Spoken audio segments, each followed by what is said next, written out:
Hey, I'm Karen, and welcome to my channel, Creating Sanity.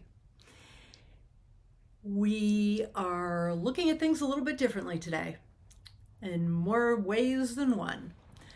So I wanted to have you have a different angle of my loom and my workspace today, because I'm going to be talking about creativity. And I'm going to be talking a little bit about what I have on my loom right now. But I want to talk about creativity because it's really important. And it's really important for our sense of well-being. Now, I'm a child of two artists. Both of my parents were artists. And all through my childhood, I was extremely creative. Painting and playing with color and embroidery and crochet and all different kinds of things. When I got into school, I loved doing pottery, and I would do pottery and I'd do all these different kinds of things. And then when I finished high school, I started saying, I have the soul of an artist, but I don't have any talent. Fast forward a lot of years, and I started having this physical ache to being creative. I had to be creative. I had to start creating. So I started painting. And I worked with acrylics, and I worked with watercolors, and I worked with encaustic painting. And I started doing mixed media. And then I got behind a loom. And I said, this is it. The first time I sat at a loom and started weaving and was able to just like put my hands on the fabric and go, I'm making this. And just the feel of the fabric just lit something in my soul. And I've been weaving for about 3 or 4 years now. And I love it. It is my passion. And in the 10 years or so since I have started being creative again, I've really embraced it. And I've talked to a number of people about, I love talking about being creative and what I create. And I'm always amazed by the number of people who say, oh, I could never do that. I don't have a creative bone in my body. And the thing is that's a lie. Human beings were designed to be creative. And just about any little kid that you see, they are busy being creative because it has not been taught out of them, so to speak. It comes naturally, and they do it, and they're creative in all these different forms. And then, unfortunately, about the time kids get to school, they start having their creativity taught out of them. Oh, people aren't orange. You've got to make that person human colored. Oh, ponies aren't green and orange. No, you have to make it realistic. And so the kids started to feel shame around their creativity, and they kind of bury it, a lot of them. And there's also people like myself where their art scars came from themselves. What happened for me and a lot of other people is that I would make art. I would make a painting, and then I would compare it to one of my parents' paintings, and I'd be like, oh my God, I suck. And I'd make a drawing, and I'd compare it to, and it just, I was never good enough. But the thing that I never realized at that time was that when I was making these comparisons, my parents had been training and practicing for decades, and I had been creative for a nanosecond. So there really wasn't a valid comparison there. So what I want you to do is I want you to ask yourself, first, do I say that I don't have a creative bone in my body or something along that lines?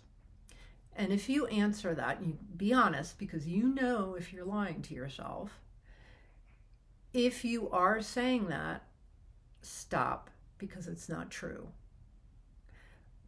Then I want you to ask yourself, where did my art scars come from? And if you can remember them, and a lot of us can, because we have shame around them and it pops up and makes us feel horrible, and we just like, I don't want to go back into that place of feeling that shame, so I'm going to avoid being creative. Ask yourself about it and ask yourself if it was really valid. Maybe what you did wasn't that great, but was it the first time you ever did it? If that's the case, you know what? It's okay that it might not have been that great. So I want you to get real with yourselves about that. And every day I give thanks for the creative person that created this. I love this mug. This face is just like, I mean, look at that mug. The drinking out of this mug always makes me smile. So I'm truly grateful for that creative person. But then I want you to, dive into why you may not be creative. And then I want you to pick something to be creative with. What do you think would be something that would be fun? If you're like me and you really like fiber, maybe you want to start weaving or knitting or crocheting, or maybe even spinning and learning how to make yarn, which is absolutely fascinating and something that I like to do. I'm not very good at it, but I love to do it, and every time I do it, I get better at it. Maybe you want to, learn how to weave. There's all different kinds of looms. This is a very expensive loom that was $5,000. You can get much cheaper looms, and you can even make your own. Maybe you're interested in wood, learning to do some woodworking. Maybe you just want to start with doodling. Start with something small and just do something, and then ask yourself the question, how can I get better at this? What can I do to, say you're doing a doodle of faces, what can I do differently to make this person look as if they're happy? How can I change this to make them look like they're angry? How can I change this to make it look like they're dancing? And so with that, you're doing creative problem solving. Like, how can I change this? How can I make this different? So I'm going to tell you, I had to do a little bit of creative problem solving with this. These are little rugs. They're really they're going to be like hot plates kind of thing, but they're woven mats, and they're little samples. I'm making little mini rugs to get the feel of it and get some ideas of how I can make different designs for different rugs, and what I can do to, I'm trying something new on this one, on how I'm going to hem it under, and we'll see if that works. But I got going on this, and this is black right here, and I changed the treadling of it, so the pattern that shows up when I got to here, and then I started doing this, and this is black and white, and then this is sort of like a burgundy and purpley and white. And then I got to do this, and I was going to do the black again. And I went to get my shuttle with the black, and that is all I had for black yarn. That was the end of my black yarn. That is not enough yarn to weave that much. So I'm like, oh crap, what am I going to do? So I went and looked through my rug yarn. I was like, what can I do? So I found that I had this dark green. I was like, I'll use this. And I'm actually happy with it. I mean, I thought about it last night. I grabbed it last night. I was like, okay, I've got to sleep on this. So that is also a good thing with your decision making. You can take time on it, you know, when you're doing some creative problem solving. So I had to make that decision about what I was going to do, because this is from here to here is 9 inches. I wasn't going to unweave all of this and redo it. I could have, but it's a pain in the patootie, and I didn't want to. So I was like, okay, how can I creatively problem solve and make this a non-issue? And I'm happy with how it ended up working out. And there's times that, you know, you make a creative problem solve and you do something and you make a good decision and it doesn't come out, and, you know, such is life. But the more that you practice this creative problem solving, the better you get at it. And then what you will find is that when you work on this problem solving with whatever it is that you're being creative in, it could be whittling, it could be making lace, it could be doodling, it could be anything,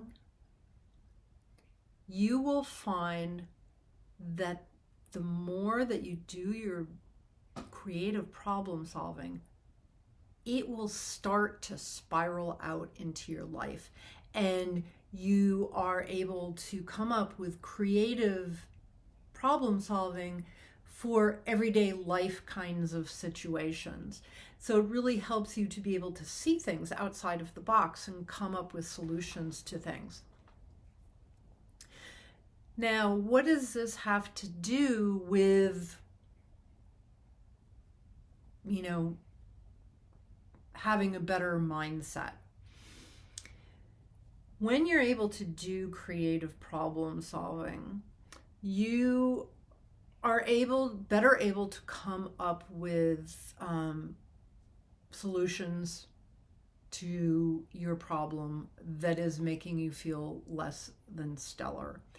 You're able to think outside the box and come up with solutions on how to improve your mood.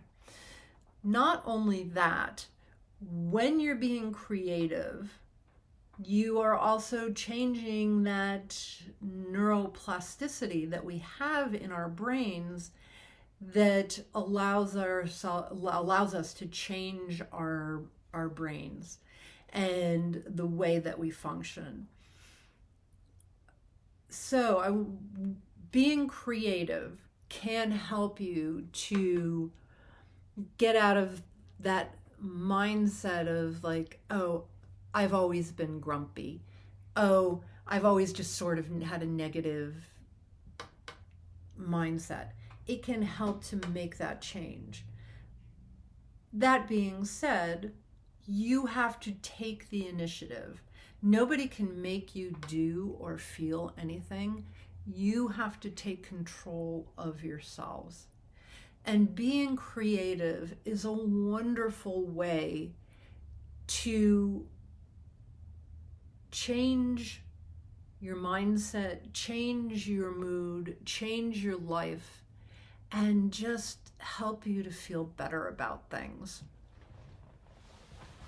So, leave me a comment on how you think you are with being creative.